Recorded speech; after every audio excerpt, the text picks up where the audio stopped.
clara do deserto, quando ele do foi deserto tentado primeiro, isso. pelo diabo, 40 dias. Por que ele foi para o deserto? Na cultura do Antigo Oriente Médio, o deserto é o lugar que prepara você para lutas espirituais. Tanto é que uma das palavras hebraicas para deserto é Midavar. Midavar significa lugar da palavra. Mas lugar da palavra no deserto é porque é o único lugar silencioso bastante para você ouvir o seu pensamento, ouvir a voz de Deus. Então, o deserto, conversa com beduínos, eu já dormi em deserto, é realmente uma sabedoria muito grande. Jesus foi para o deserto e lá o diabo apareceu e o tentou. Em momento algum dos 40 dias, ele usou o poder dele para se livrar dos problemas, nem para vencer o diabo. Ele usou a palavra de Deus e a promessa de Deus.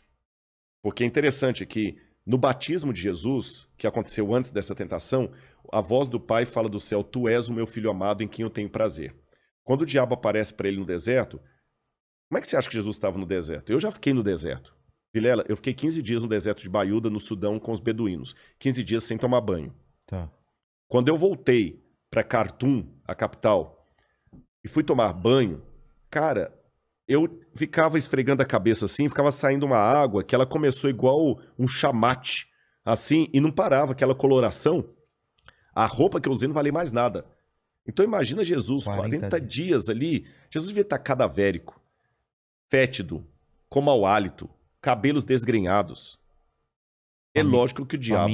Faminto. É lógico que o diabo não apareceu para ele de chifre, tridente, como a Idade Média pintou. Ele deve ter aparecido para Jesus como um ser de luz. E ele falou assim: se você é mesmo filho de Deus, faz essas pedras virarem pães. Ele quis colocar em Jesus dúvidas sobre quem ele era. Pera aí, eu vou te provar que eu sou. Porque, na verdade, todo ser humano é assim, né? A gente não quer aceitar humilhação. Pô, é aquele negócio, eu peço a Deus que me dê paciência, que se ele der uma arma eu vou virar assassino. Então, quer dizer, a gente não quer levar o desaforo para casa. Jesus não venceu o diabo com o poder divino que ele tinha. Ele venceu o diabo com o caráter divino que ele tinha. Quando ele estava lá no jardim do Getsemane, como ser humano, o pai falou: você vai assumir a função de filho, você vai machucar, você vai ser traído, vai sentir tudo que todo mundo sente. Tudo bem. E ele sentiu. Ele sentiu na pele ali a mesma agonia que a mãe sente quando o filho chega em casa com overdose e ela tem que correr com ele para o hospital para tentar salvá-lo da overdose. Ali ele estava sentindo a mesma agonia que a menina estuprada sente. E alguém pode falar: pera aí, Rodrigo, para de bobagem. Jesus não foi estuprado, ele não foi pai de... Vilela, não importa se é dor de cabeça ou dor de dente, dor é dor. Eu posso não estar com a sua enxaqueca, mas se eu estou com um problema no trigêmeo aqui, que é uma dor que dá vontade de suicidar, eu posso falar que eu te entendo. Então ele sentiu a dor da humanidade na base. Naquele momento, como ser humano, que ele encarnou mesmo, ele não fingiu ser humano. No exemplo que eu dei aqui com o mandíbula, ele estava andando a pé mesmo com a gente. Ele falou: pai, eu não vou aguentar. Pai, se possível, afasta de mim esse cálice, eu não vou dar conta. Você acha que ele teve dúvidas? Naquele momento, como ser humano teve. Por quê? Porque uma das coisas que ele teve que deixar na garagem foi justamente a onisciência dele. Tanto é que quando perguntaram quando é que o senhor vai voltar, ele falou: esse dia ninguém sabe. Nem os anjos, nem o filho, somente o pai. E o filho não pode saber nada dele mesmo se o pai não revelar. Então ele deixou onisciência. Ele deixou a onisciência, a onipresença, a onipotência, tudo na garagem. Os milagres que Jesus operou são milagres que outros homens de Deus também operaram. Ele ressuscitou Lázaro. Tá, mas o profeta Elias também ressuscitou o filho da viúva de Sarepta e multiplicou o pão lá para a viúva de Sarepta. Eliseu ressuscitou o filho do casal lá. Ah, tá, Jesus andou sobre as águas. Moisés abriu o mar vermelho. Então o que Jesus fez foi como um homem pela fé em Deus Pai. É lógico que houve momentos em que a divindade brilhou pela humanidade, como, por exemplo, quando ele transfigurou no monte, que a tradição, a Bíblia não diz isso, a tradição chama de Monte Tabor. Mas no dia a dia, Jesus tinha que suar para ter o pão dele. E naquele momento ali do Getsemane... O que ele fala mesmo? Ele fala: pai, se possível, afasta de mim esse cálice. Contudo, não seja feita a minha vontade, mas a tua vontade. E ele estava se sentindo tão sozinho que ele pediu até 3 discípulos para orarem com ele. E é interessante que a palavra gat em hebraico, significa prensa. Gat, prensa em hebraico. Shemanim significa azeite. Então, Gat Shemanim é a prensa do azeite. Jesus estava num lugar onde várias azeitonas eram prensadas para sair o azeite puro. Azeite. Ele também estava sentindo a alma dele prensada. A gente chama de Getsemane, né? Gat Shemanim em hebraico. Ele estava sentindo a alma dele prensada. Mas aí por que ele podia ter desistido? Não, você quer acabar, já acaba agora. Mas o que não fez Jesus desistir? Aí, Vilela, é aquilo que eu não tenho como provar. Até aqui eu estava falando como acadêmico, provas arqueológicas, históricas, alucumbrações filosóficas, mas essa é a parte que eu não posso provar. É a parte que eu posso testemunhar. E testemunho não se prova.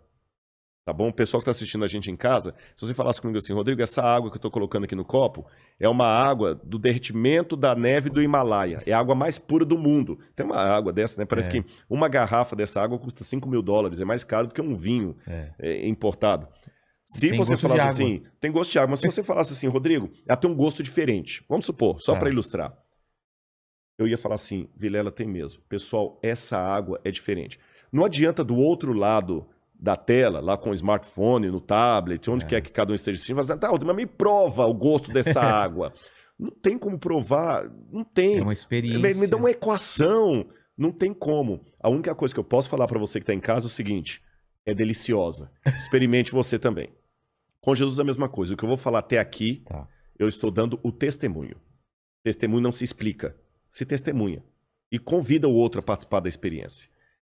Ele nos amou.